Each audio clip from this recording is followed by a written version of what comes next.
The sickening crack of a graphite shaft shattering echoed across the backyard, followed by my cousin shouting "home run."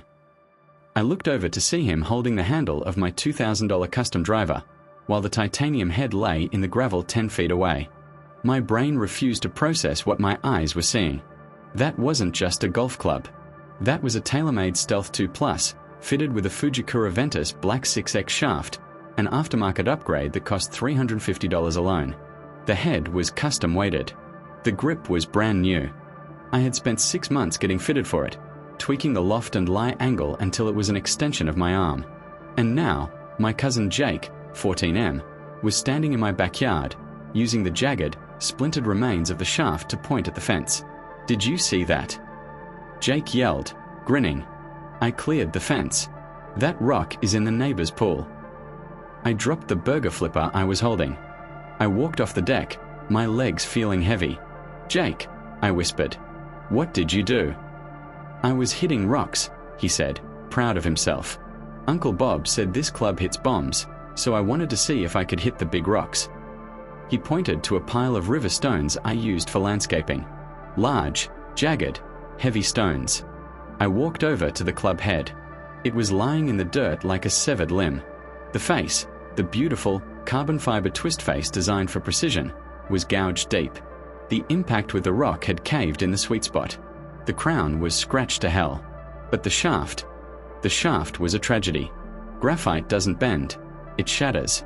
The break was jagged, sharp splinters of black fiber sticking out like a broken bone. "You broke it," I said, picking up the head. It rattled. Something inside had come loose. It just snapped. Jake said, his smile fading slightly as he saw my face. "It's cheap plastic. You should get a metal one. My dad has metal ones." "This isn't plastic," I said, my voice trembling with rage. "This is carbon fiber. And this club cost $2,000. Jake rolled his eyes. "2,000? Yeah, right. It's a stick. Stop trying to scare me." My Aunt Karen, Jake's mom, walked out of the house, holding a glass of wine. "What's going on?" she asked. "Is Jake okay?" "He broke my driver," I said, holding up the two pieces. "He took it out of my bag without asking and used it to hit rocks." Karen looked at the broken club. Then she shrugged. "Well, you shouldn't have left it out," she said. "Boys will be boys. He was just playing baseball. Look, Jake, did you hurt your hands?" "It stung a little," Jake whined, dropping the handle on the ground. "See?" Karen glared at me. "Your cheap club hurt his hands. You're lucky he didn't get a splinter. Honestly, OP, why do you have such fragile things if you invite family over?" "Fragile?" I shouted. "He hit a rock. A 3-pound rock. It's designed to hit a golf ball, Karen. Not granite." "Lower your voice," she snapped. "You're ruining the barbecue. It's just a golf club. We'll pick you up a new one at Goodwill on the way home. They have barrels of them." I looked at the shattered shaft. I looked at the gouged face. I looked at my aunt, who thought a Goodwill iron was a replacement for a Tourspec driver. "Get out," I said. "Excuse me." "Get out of my yard. Take your son, take your husband, and leave. Now." "You're kicking us out over a stick." Karen laughed, a high, incredulous sound. "You are being ridiculous. It's probably covered by warranty anyway." "It's not covered for stupidity," I said.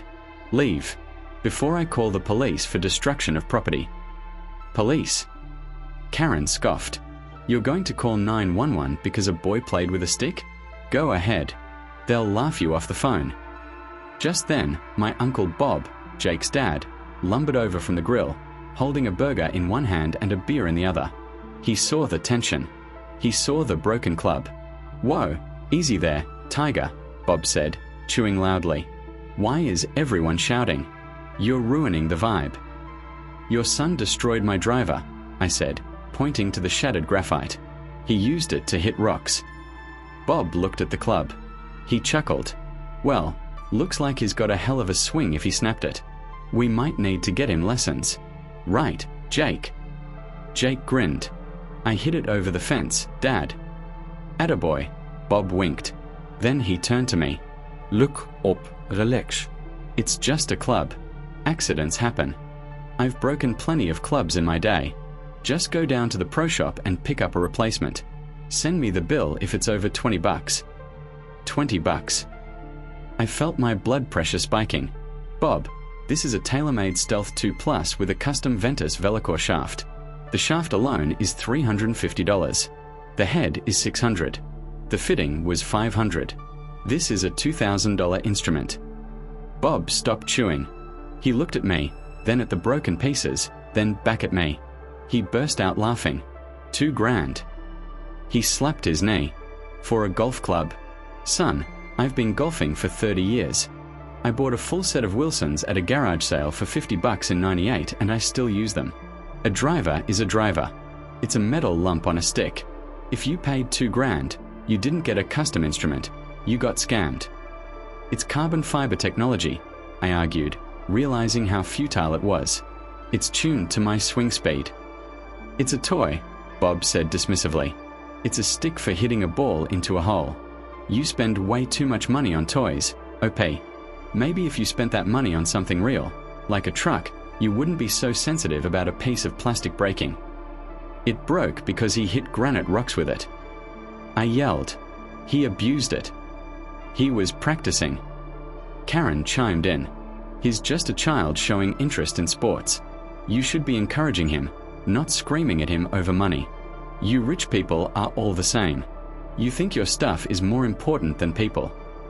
I am not rich. I shouted. I saved for a year to buy this. I worked overtime. And you just laughed at it.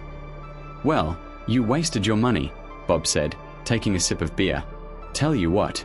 I'll give you $50. Go to Play It Again Sports. You can get a driver there that hits the ball just as far. And next time, don't leave your precious toys out where kids can find them.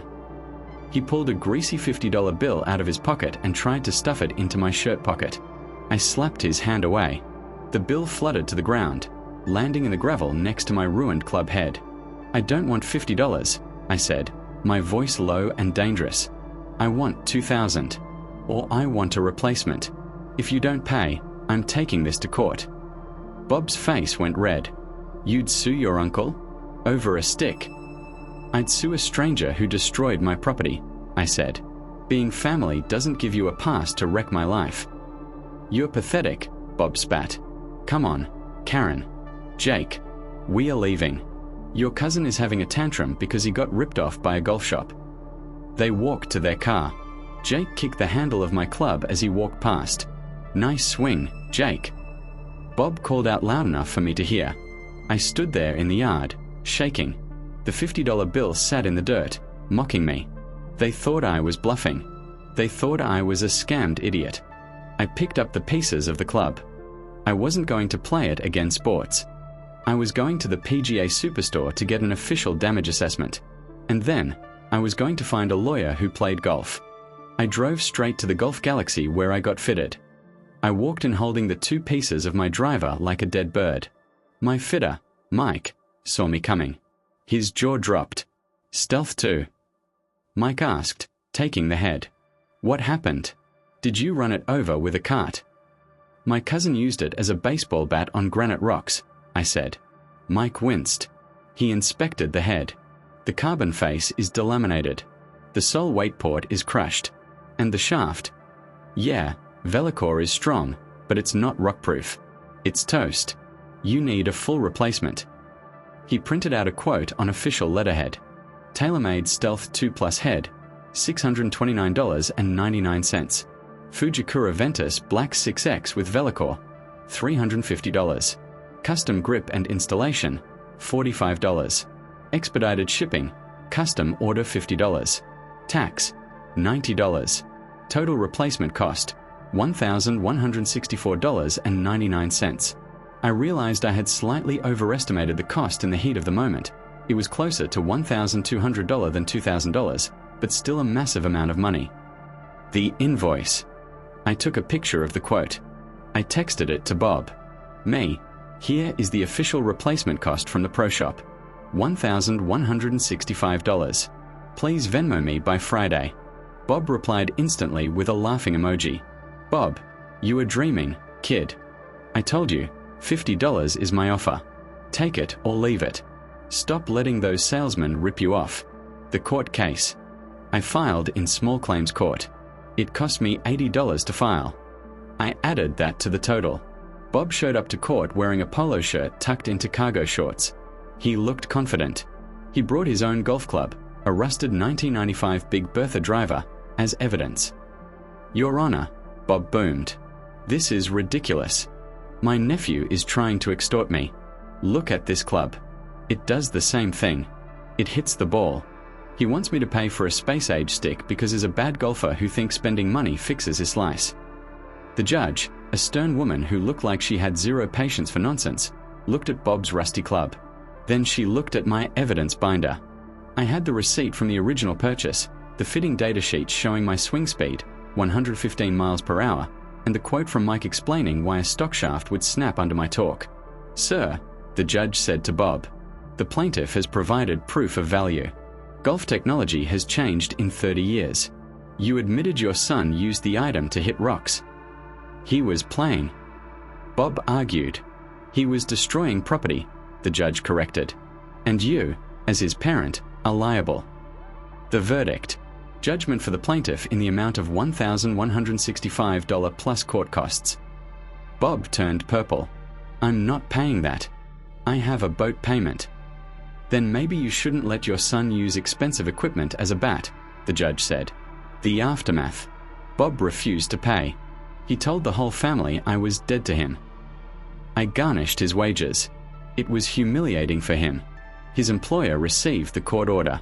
Every paycheck, a chunk was taken out. I got my money. I bought the replacement.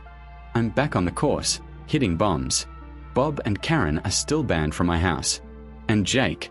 I heard he broke a neighbor's window last week with a baseball. The neighbor called the cops immediately. I guess Bob is going to have to sell that boat after all.